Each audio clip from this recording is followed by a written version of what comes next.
কোরআনে কারিমে 5 জন উলুল আজম মিনার রাসূল সম্মানের দৃষ্টিকোণ থেকে 5 জন নবী এবং রাসূলের কথা আল্লাহ পাক আলোচনা করেছেন।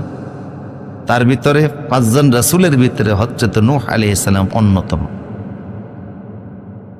বর্তমান ইরাকের সাউদান নামক একটি এলাকা আছে,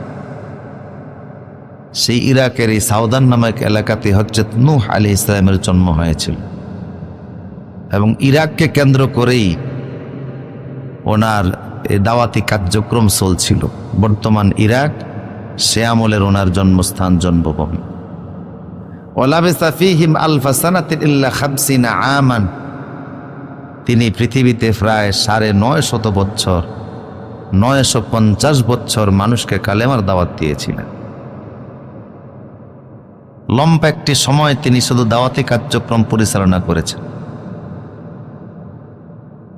আল্লাহ সুবহানাহু ওয়া তাআলা ওনার বিষয়টা বিভিন্ন জায়গায় বলেছেন। সূরা নূহতে আল্লাহ পাক এভাবে শুরু করেছেন যে ইন্না আরসালনা নূহান ইলা কওমিহি আন আনযির কওমাকা মিন ক্বাবলি আন ইয়াতিয়াকুম আযাবুন আলীম।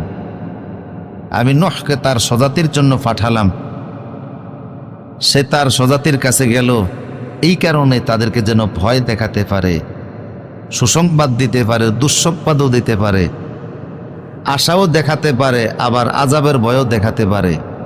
বিশেষ করে আল্লাহর তাওহীদ রিসালাতকে যারা মানবে না তাদের জন্য আযাব আছে না নাই? কঠিন আযাব যেন তাদেরকে দেখাতে পারে, প্রত্যক্ষ করাতে পারে, শোনাতে পারে, বুঝাতে পারে, তাওহীদের পানি যেন শোনাতে পারে, সেই জন্য পাঠিয়েছিলাম।